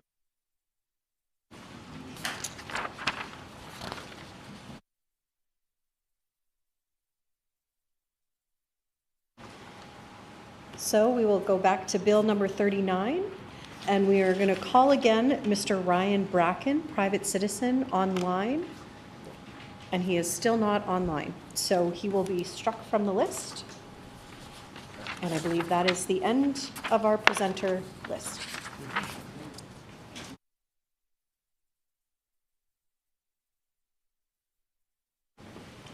All right, that concludes the list of presenters that I have before me. In what order does the committee wish to proceed with clause-by-clause consideration of these bills? Honourable Minister Morose. Oh, I think we should proceed in bill numerical order. It has been suggested that we proceed in bill numerical order. Is that the will of the committee? Agreed. Agreed? Agreed and so ordered. So we will now proceed with clause by clause of the bill. Bill number 14. We will start with bill number 14. Does the minister responsible for bill 14 have an opening statement? Yes. The Honourable Minister Sala. Thank you, Honourable Chair, and thanks to all members for being here today with us. Pleased to offer just a few opening remarks as we conclude committee consideration of Bill 14, the Public Interest Disclosure Amendment Act. At its core, this bill is about protecting the integrity of Manitoba's public service, ensuring that when public servants raise concerns, they're supported, protected, and treated fairly. Last year, our government undertook a statutory review of the Act informed by experts and the direct experiences of our public servants. I was pleased to table that review in December 2024. Over the last year, we listened carefully, and now with Bill 14, we are acting on what we heard to modernize Manitoba's whistleblower protection framework. Honourable Chair, this bill reflects a simple principle. When people do the right thing, the system must do right by them. Bill 14 strengthens the existing framework in several important ways. It expands reprisal protections, it improves how disclosures involving senior officials are handled, it strengthens the role of the Ombudsman in reprisal matters and ensures NDAs can't be used to silence people coming forward. Honourable Chair, it's important to emphasize that this work is not one and done. Our government has committed to conducting another formal review of this legislation in 2028. That commitment reflects how we approach this bill. We reviewed, we listened, we legislated, and we will do so again. Taken together, these amendments strengthen trust in how concerns are handled across government today, while ensuring the framework can evolve over time. I look forward to the committee's consideration of the bill and to the discussion ahead. We thank the minister. Does the critic from the official opposition have an opening statement? MLA Stone. Yeah, thank you. Our PC team supports protecting whistleblowers, and we want action to prevent any reprisals taken against whistleblowers. Over the past number of years, there's been significant steps that have been taken and legislation brought forward to strengthen whistleblower legislation and protection. We encourage the government to follow the Ombudsman's recommendations from the annual or from the 5-year review that took place. Trust that public servants can come forward without fear of reprisal, and that disclosures will be taken seriously and an investigation is done accordingly and appropriately is a key part of this legislation, and we look forward to moving forward clause by clause within this bill. Thank you. We thank the member. During the consideration of a bill, the enacting clause and the title are postponed until all other clauses have been considered in their proper order.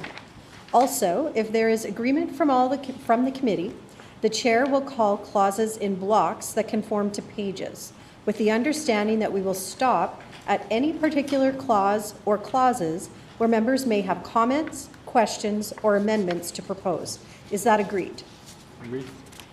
All right, agreed and so ordered. So shall clauses 1 and 2 pass? Pass. Clauses 1 and 2 are accordingly passed. Shall clauses 3 and 4 pass? Pass. Clauses 3 and 4 are accordingly passed.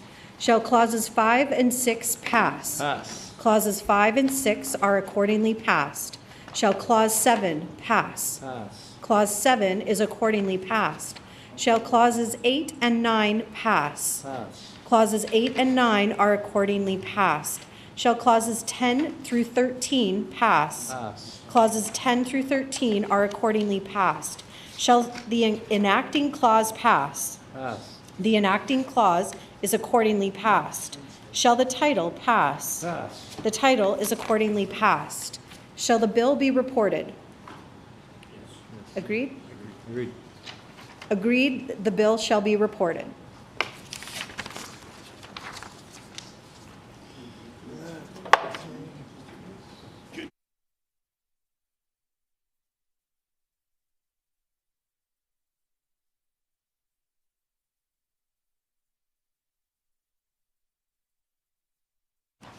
We will now move on to Bill 20.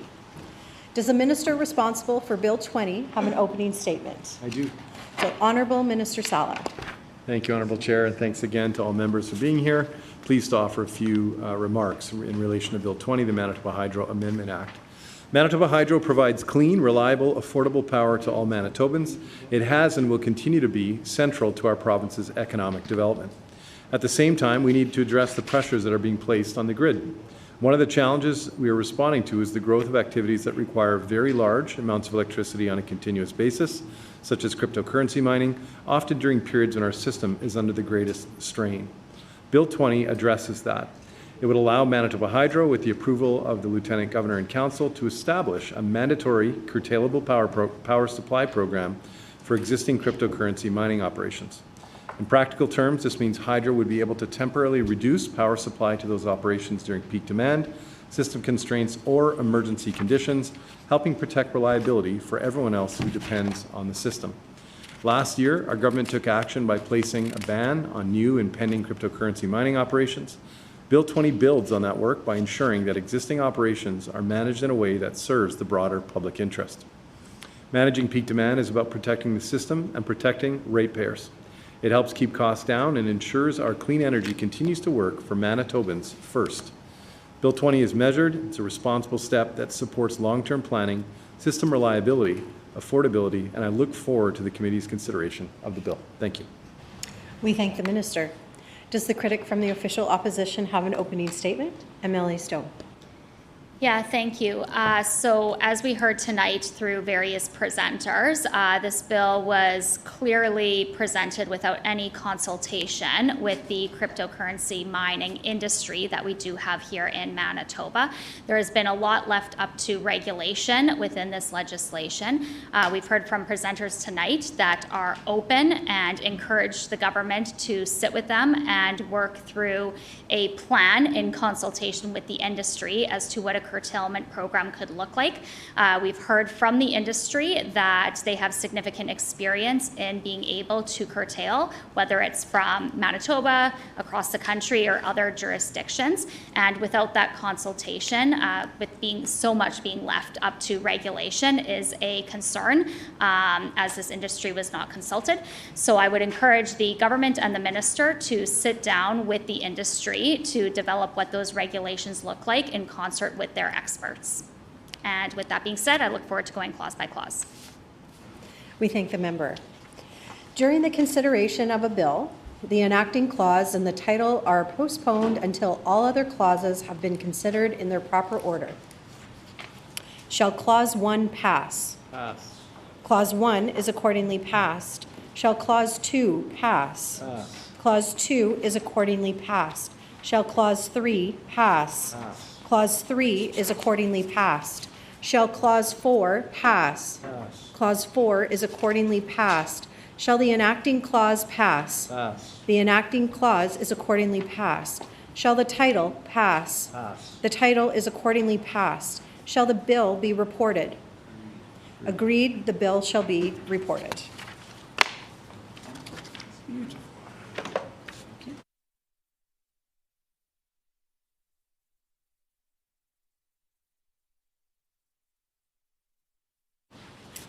So we are now, that's 2. We are now moving to Bill 39. Does the minister responsible for Bill 39 have an opening statement? I do. The Honourable Minister Sala. Thank you again, Honourable Chair. Thanks again to everyone for being part of this today. As mentioned in our discussion on Bill 20, our government has been focused on ensuring Manitoba Hydro has the tools it needs to manage growing electricity demand responsibly and in the public interest. With growing demand from large-scale and energy-intensive users, it's essential that these uses contribute appropriately to the costs of maintaining and expanding the system. Bill 39 responds to that reality by establishing a levy on electricity for certain high-demand, energy-intensive uses, including cryptocurrency mining operations, large data centers, and other large power supply projects. The levy ensures that when these uses place added pressure on our electricity system, they contribute fairly to the costs that come with that demand.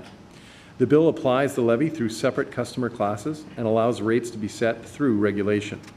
Where no rate is prescribed, the levy defaults to 100% of the applicable monthly energy and demand charges.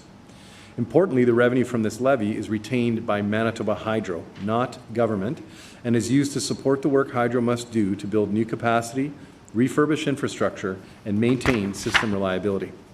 Overall, this bill ensures high-demand users pay their fair share for the infrastructure required to serve them, rather than shifting those costs onto households and small businesses. As we work to build the next generation of clean energy, Bill 39 helps ensure that Manitoba's clean energy advantage continues to deliver what it always has: reliable power, good jobs, and affordable rates, while supporting responsible growth and long-term system planning. Thank you so much, Honourable Chair. We thank the minister. Does the critic for the official opposition have an opening statement? MLA Stone. Thank you. Again, this is an example where the government and the NDP have brought forward legislation without consulting with the industry and the impacts that a piece of legislation like this could have on local Manitobans, Manitoba businesses, and Manitoba families. We've heard the minister repeatedly say on record that cryptocurrency operations and data centers do not provide any economic benefit to our local economy. From what we've heard tonight, that is simply not true. These are Manitobans and families that have invested millions and millions of dollars and put their finances on the line under a system that was not what the minister is bringing forward today. We've heard millions of dollars being contributed back into the Manitoba economy through wages, jobs, salaries, taxation. This appears to be legislation, knee-jerk legislation from this minister, and appears to try to bring revenue into Manitoba Hydro with its $27 billion of debt. However, without considering the lost revenue that Manitoba Hydro could face if many of these operations actually closed down because of this fee. And what we did hear tonight from these local Manitoba businesses is that is a very real scenario. That if this levy is put forward, this could cause these operations to shut down, resulting in financial strain for these Manitoba businesses. At the same time, that lost wages, lost taxation, and lost revenue to Manitoba Hydro. With that being said, I encourage the minister to actually sit down with the industry and discuss what these bills that he's bringing forward would have an impact on, rather than making an inaccurate assumption as to the economic benefit that these actually do provide. And we heard that loud and clear from presenters tonight. With that being said, I look forward to moving through this bill clause by clause. We thank the member. During the consideration of a bill, the enacting clause and the title are postponed until all other clauses have been considered in their proper order. Also, if there is agreement from the committee, the chair will call clauses in blocks that conform to pages, with the understanding that we will stop at any particular clause or clauses where members may have comments, questions, or amendments to propose. Is that agreed? Agreed and so ordered. Shall clauses 1 and 2 pass? No. I hear a no. Shall clause 1 Shall clause 1 pass? pass? Clause 1 is accordingly. Clause 1 pardon me. Clause 1 is accordingly passed. Shall clause 2 pass? No. Pass. I hear a no. MLA Stone. Yeah, thank you. So clause 2 of this bill introduces subsection 39.1 bracket 3, appears to create an exception to the provisions that have traditionally ensured that customers within the same class are treated consistently without discrimination based on geography. So can the minister please explain the effect of this clause and confirm whether it allows customers in the same class to be charged different rates based solely on their location?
The Honourable Minister Sala. Thank you so much, Honorable Chair. So I'm going to provide a response, and I'll ask the critic if I'm not answering your specific question, we'll just have you clarify. So the clause does enable specifically the creation of separate rate classes. So the answer to that is yes. And I think the second part of your question was, does it allow for regional differentiation? And the answer to that is no.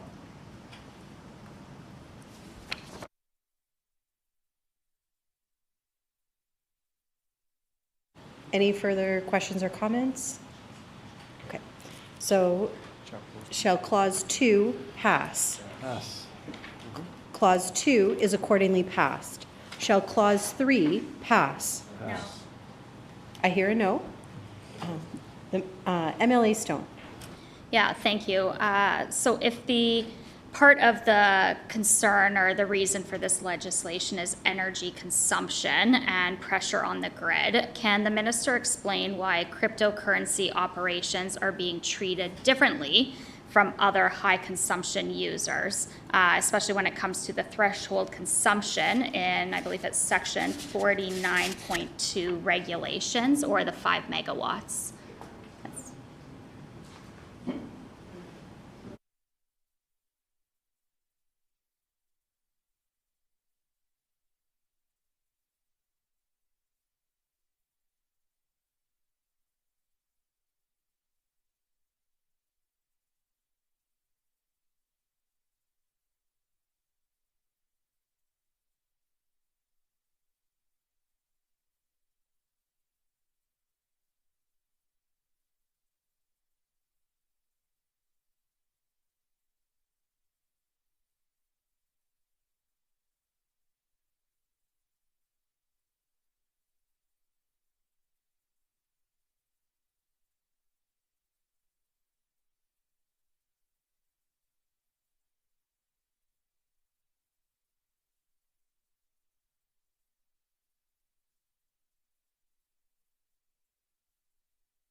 The Honourable Minister Sawa. Thank you, Honourable Chair. And so I understood the question to be essentially, why are we applying this to crypto? And I would say, big picture, as I've mentioned in the House and on the record already, we view crypto mining to be a relatively low value driver here in our provincial economy. It surprised me to think that the party to which the member belongs would disagree with that, given that the government banned or put a moratorium on cryptocurrency mining. So I would assume that they would have a similar outlook on supporting further load being allocated to this type of economic purpose. But in summary, it ties back to the fact that we believe, again, it's a relatively low-value driver of the economy. And I think, in terms of alignment to other jurisdictions, we can see BC and New Brunswick have imposed permanent bans on new crypto mining. Quebec is bringing in much higher rates for crypto mining as well, along with interruptible service. Newfoundland Labrador exempts the utility from serving crypto miners unless surplus power exists. So we can see across Canada this seems to be the direction other provinces are taking as well, in response to concerns, I think, about the value that this load brings to jurisdictions. MLA Stone.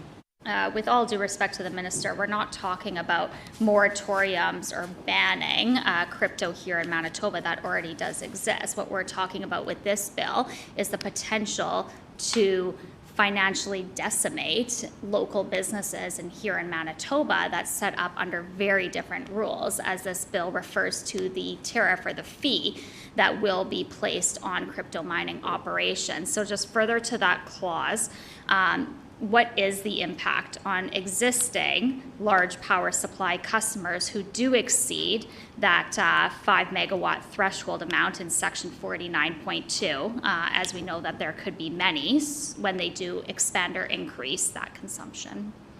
So what would that impact be?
The Honourable Minister Salah.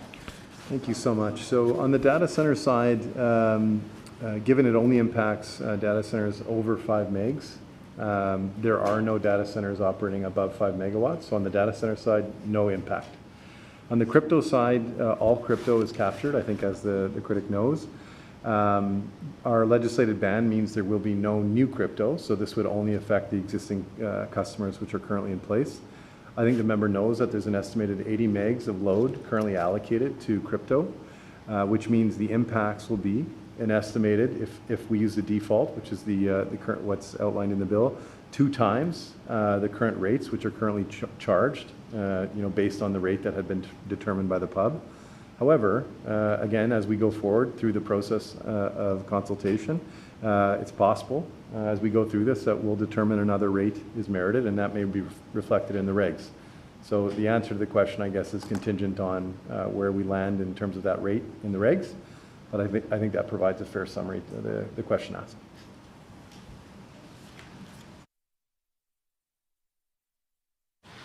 Seeing no further questions, we'll go back to shall Clause 3 pass? Clause 3 is accordingly passed. Shall Clauses 4 and 5 pass? Clauses 4 and 5 are accordingly passed. Shall Clauses 6 and 7 pass? No. I hear a no. Shall Clause 6 pass? Pass. Clause 6 is accordingly passed. Shall Clause 7 pass? Pass. MLA Stone.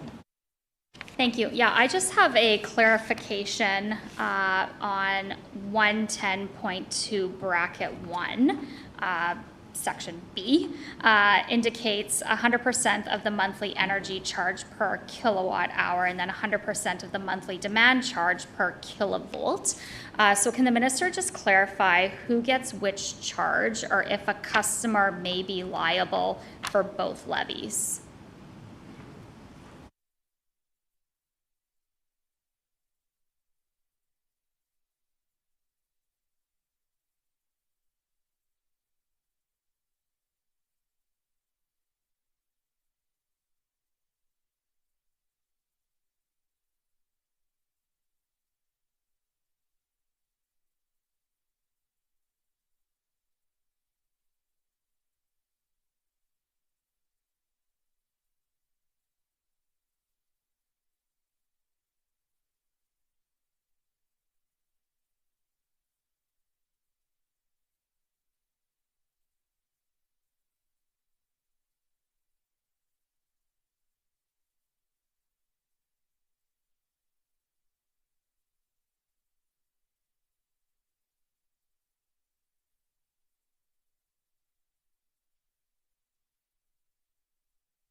The Honourable Minister Salah.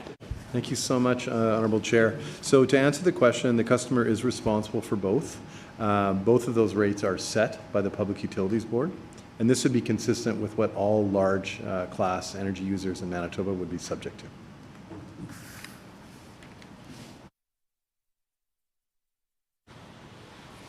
So I see no further questions, so shall Clause 7 pass? Clause 7 is accordingly passed. Shall Clause 8 pass? Clause 8 is accordingly passed. Shall the enacting clause pass? The enacting clause is accordingly passed. Shall the title pass? The title is accordingly passed. Shall the bill be reported? Agreed. Agreed. The bill shall be reported.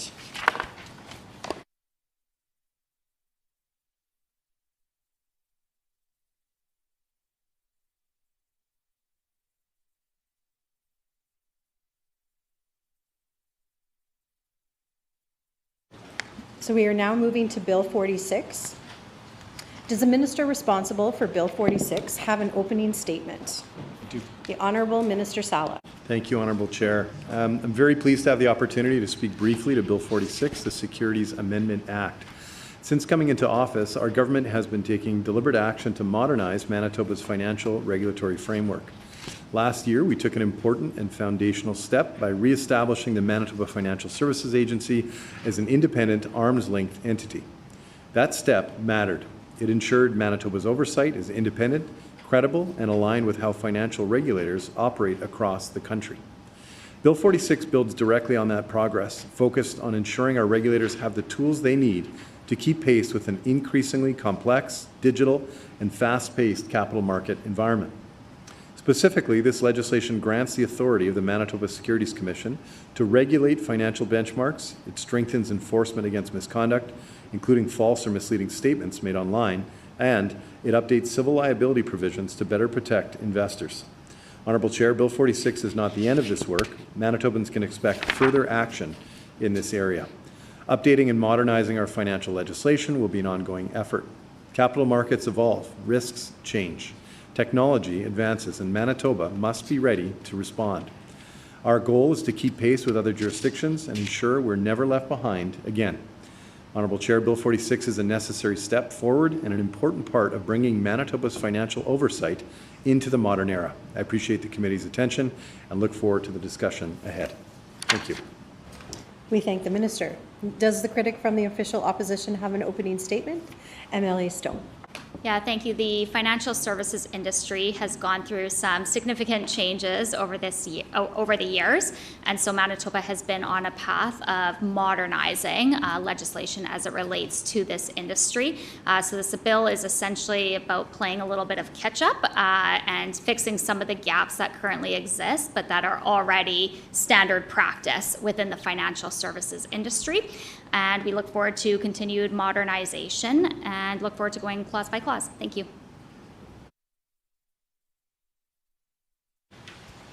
We thank the member.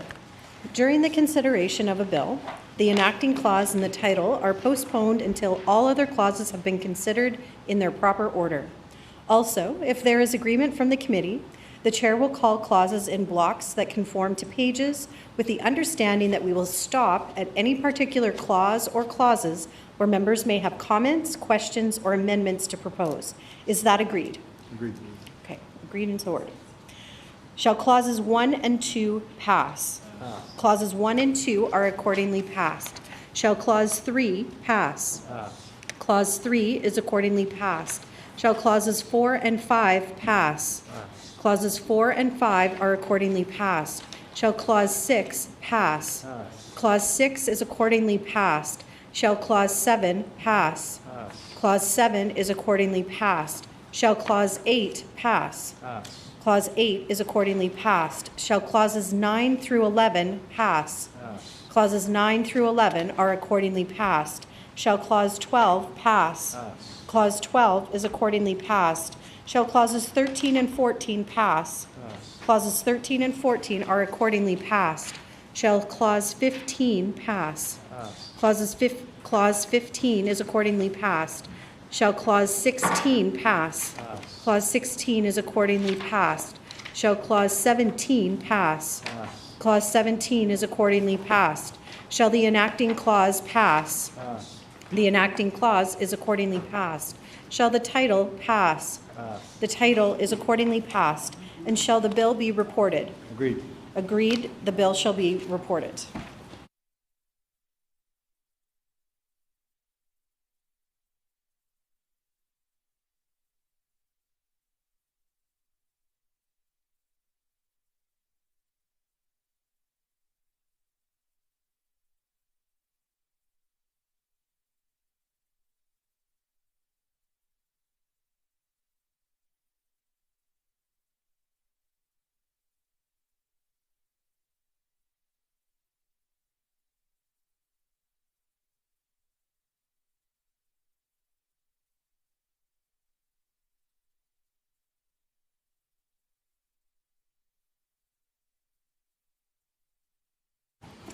Okay, we are moving on to Bill 51.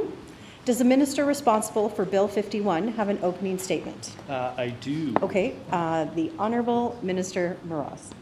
Thank you. I want to thank the committee for being here tonight. Looking forward to the conversation around Bill 51, the Public Sector Artificial Intelligence and Cybersecurity Governance Act. I also want to start off by thanking the member for Borderland, the critic, for this file, for the conversation that we've had, the respectful conversation we've had, both within the context of the bill briefing itself, throughout the second phase conversation we had in the chamber. I have let him know during those two occasions, and I reinforce that message again today, that as we look at finding ways to regulate artificial intelligence, protecting the data of Manitobans through stronger cybersecurity governance, this isn't inherently a political issue or a partisan issue. This is very much about doing what we can together to protect Manitobans in a more diligent way, and ensuring that the regulations we have, the structures we have, the guardrails we have are nimble and can respond quickly to needs as they occur. I want to touch just briefly on some key aspects of Bill 51. Bill 51 is the first step in terms of providing those guardrails. The bill will establish a modern framework to guide the responsible use of artificial intelligence and to strengthen cybersecurity across Manitoba's public sector. It provides government with the regulation-making tools and authorities necessary to respond rapidly to evolving digital risks, while at the same time supporting innovation in service delivery to improve the citizen experience with government. On a personal level, people not only want to know that their data is secure, they want to know that we're doing everything we can to protect their privacy, everything we can to protect their children, and they're looking at the impact, the potential impact AI might have on the future of work. Bill 51 begins that work across the broad public sector. Our government believes that in matters like this, it's government itself that must step up and set the example to follow. With that being said, I look forward to the clause-by-clause discussion. We thank the minister. Does the critic from the official opposition have an opening statement? MLA Stone. Yeah, thank you. And I think we all know that we're in a new era with AI, and with a new era comes challenges and also opportunities. And so Manitobans deserve to know when and how AI systems are being used to make informed decisions that do affect their lives. And transparency is essential to maintaining that public trust, especially as governments adopt more advanced technologies. So transparency requirements must be clearly defined and consistent across the public sector. And what we've seen with this bill and many bills that this government has brought forward is a lot is being left to regulation. And so in the spirit of transparency, would encourage the minister to continue to reach out to the public on how AI will impact them, how AI within the public sector will impact the public at large as he goes through those regulations. So, you know, as we work through this new era, this is the first bill, but it's certainly, I'm sure, not going to be the last, as new things do come up within the AI industry. So with that being said, look forward to moving clause by clause. Thank you. We thank the member. During the consideration of a bill, the preamble, the enacting clause, and the title are postponed until all other clauses have been considered in their proper order.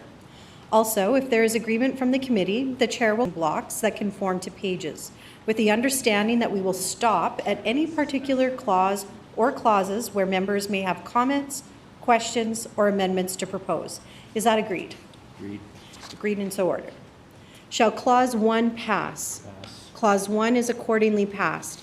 Shall Clauses 2 and 3 pass? Pass. Clauses 2 and 3 are accordingly passed. Shall Clause 4 pass? Pass. Clause 4 is accordingly passed.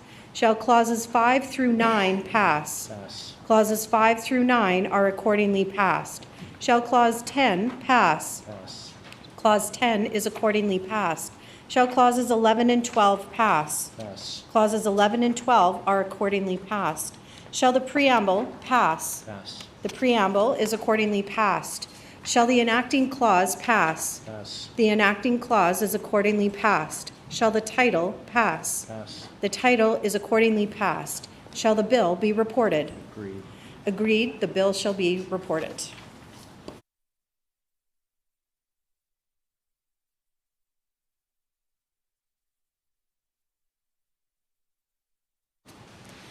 This concludes the business of the committee, the hour being 8:22. What is the will of the... Oh, 8:21. What is the will of the committee?